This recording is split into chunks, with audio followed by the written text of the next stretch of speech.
कि एक बार की बात है, कहते हम और कुछ भक्त लोग स्वामी श्री स्वरूपानंद जी के आश्रम में गुरु महाराज जी के पास थे और गुरु महाराज जी ने हमको कहा पीछे हटो।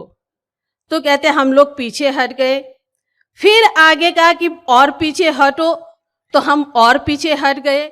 एक बार सत्संग प्रचार के लिए श्री महाराज जी और महात्मा जी बनारस गए। बनारस स्टेशन पर उतरे। श्री महाराज जी ने सामान रखा और कहा कि ये सामान का ध्यान रखना, मैं अभी आता हूं। अब महात्मा जी को सुबह का समय था, चाय पीनी थी, तो चाय पीने चले गए। वहां से श्री महाराज जी का पर्स कोई उठा करके ले गए। रामायण की बात आती है कि एक बार भगवान राम और माता सीता जंगल वनवास के दौरान एक पेड़ के नीचे बैठे थे।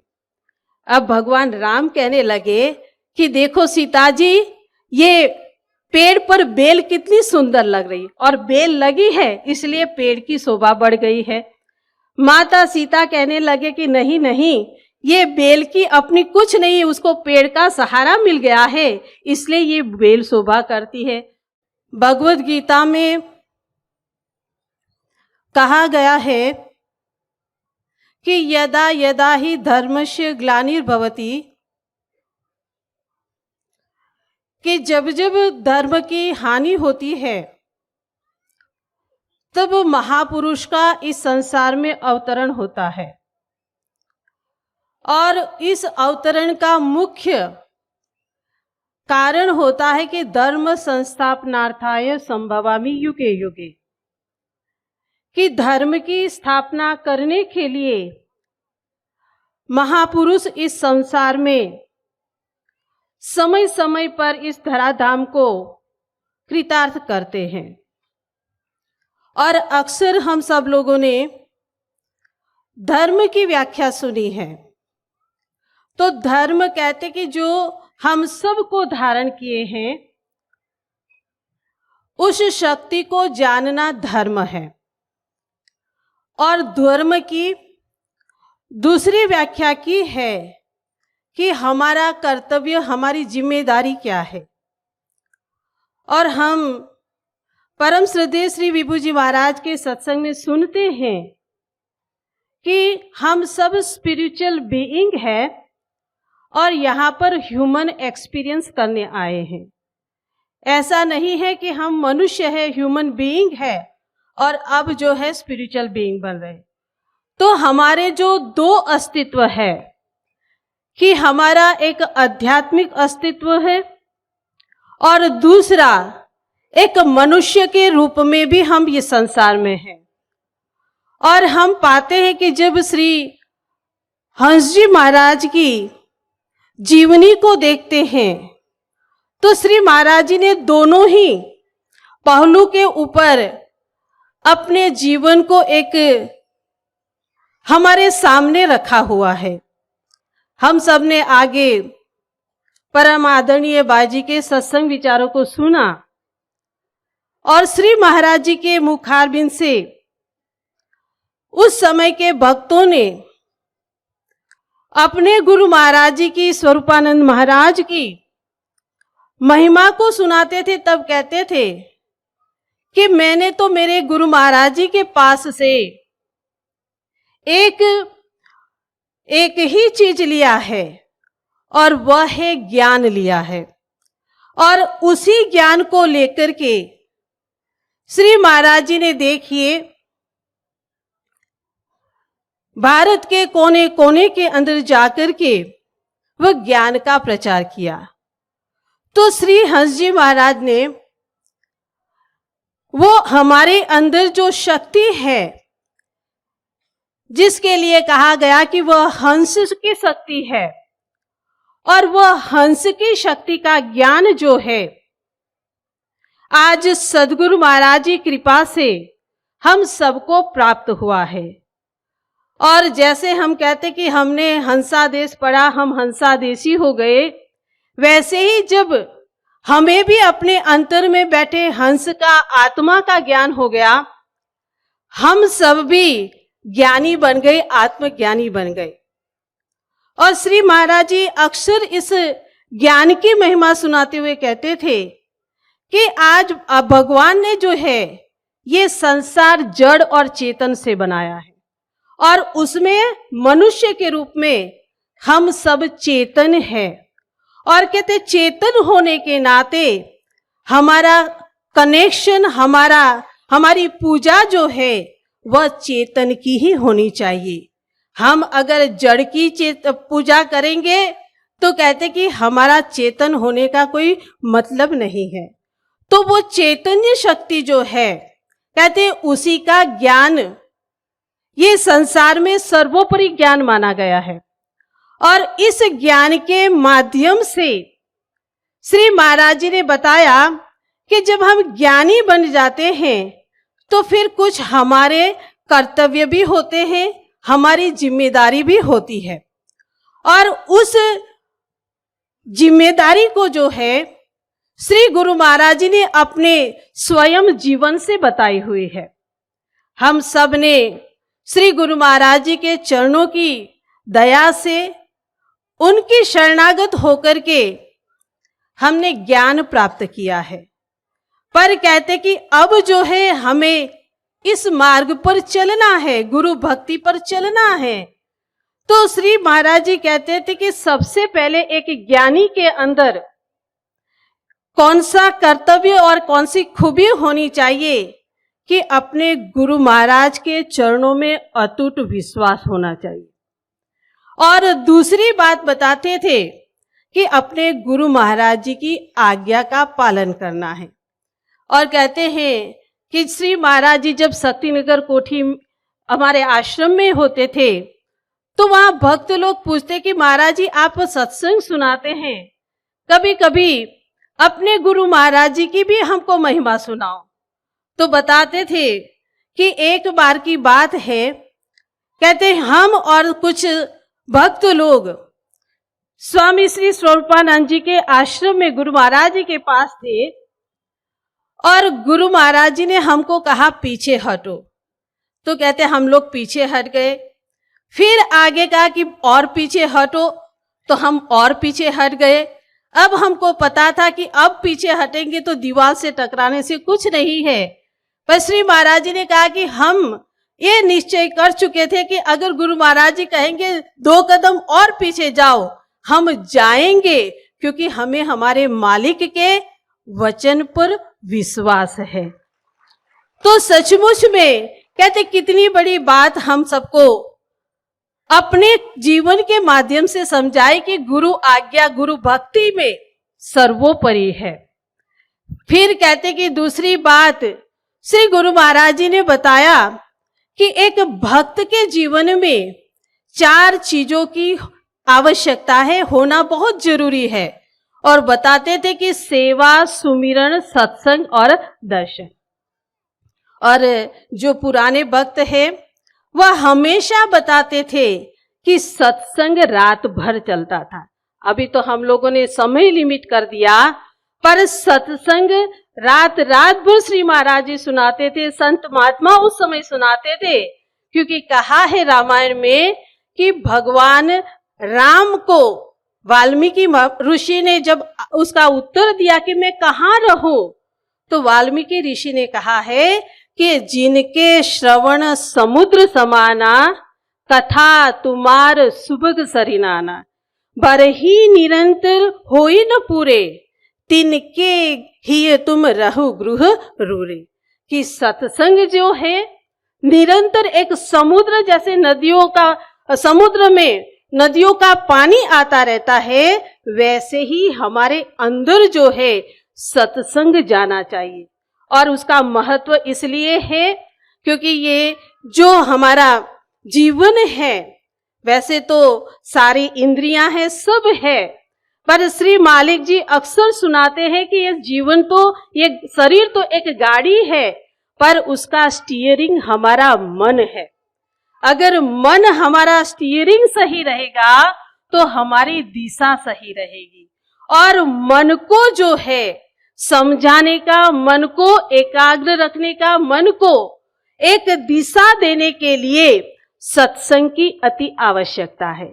तो श्री महाराज जी अक्सर सत्संग के लिए एक भक्त को प्रेरणा कर देते रहते थे और सिर्फ सुनाते भी नहीं थे, भक्तों को भी कहते थे आप भी सत्संग सुनाया करो।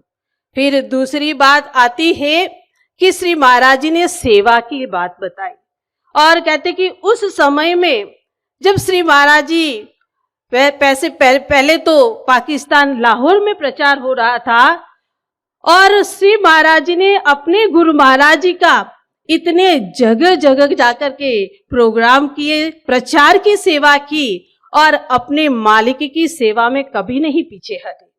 वही बात हम सब के जीवन में जरूरी है कि सेवा अति आवश्यक है। वैसे तो हम लोग गीता को पढ़ते हैं, उपनिषदों को पढ़ते हैं, पर कहते कि श्री गुरु महाराज जी ने हमारे पर ऐसी कृपा कर दी है कि ये 4 चीजों के अंदर ही सब कुछ समाहित हो जाता है। जैसे कहा गीता जी पढ़ेंगे तो हमें निष्काम कर्म की बात बताते हैं, पर कहते हम जब सेवा करते हैं तो देखिए स्वयं ही निष्काम हो जाता है।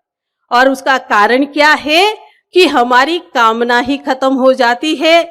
हमारा मन जो है एक ही बात में रहता है कि हम श्री मालिक जी की सेवा करें, चाहे वह तन से कर रहे हैं, चाहे वह मन से कर रहे हैं, चाहे वह धन से कर रहे हैं। हमारे अंदर कोई कामना नहीं उठती, क्योंकि मन जो है मालिक के चरणों में लगा हुआ है।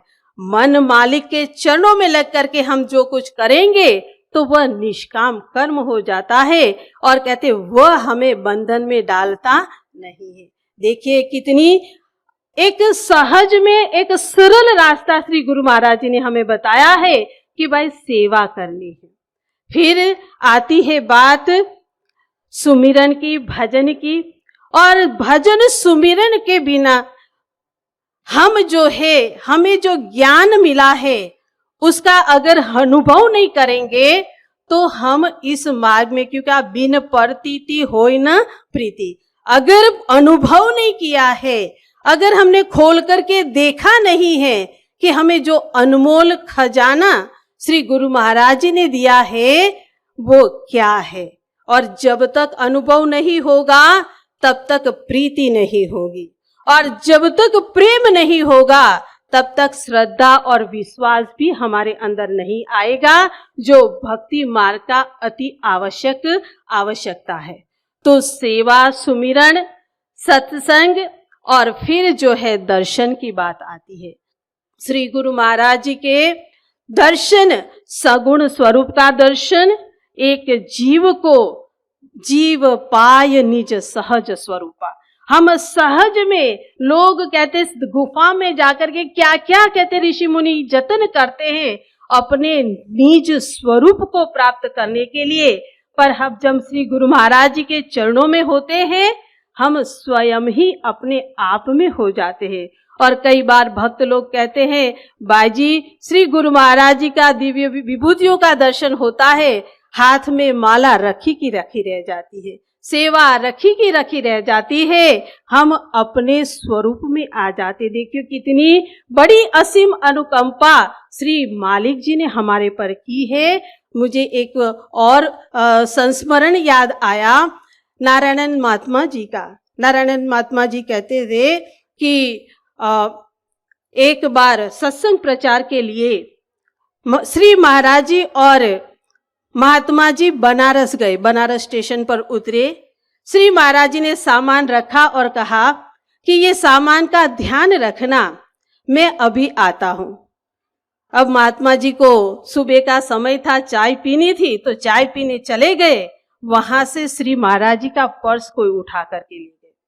अब कहते बड़ी अंदर से घबराहट हो गई, अब महाराज जी को क्या कहेंगे। और कहते कि महाराज जी आए, कहते महाराज जी ऐसा हो गया, कोई पर्स चुरा करके ले गया है। श्री महाराज जी कहने लगे कोई बात नहीं, मिल जाएगा। अब कहते कि वहां पर धर्मशाला में रुके, सत्संग हुआ, बहुत अच्छा प्रोग्राम हुआ। और जैसे ही सत्संग खत्म हुआ, महात्मा जी कहते, महाराज जी कहते देख वहां दीवार के पास में 3 लड़के बैठे हैं, उसमें बीच वाला लड़का है ना, उसने मेरा पर्स लिया, जा करके ले आ। अब कहते कि महात्मा जी गए, उसको कहा कि देख तू महाराज जी का पर्स ले आया है, पर्स वापस कर। कहते चलो ये तो मेरे घर में है।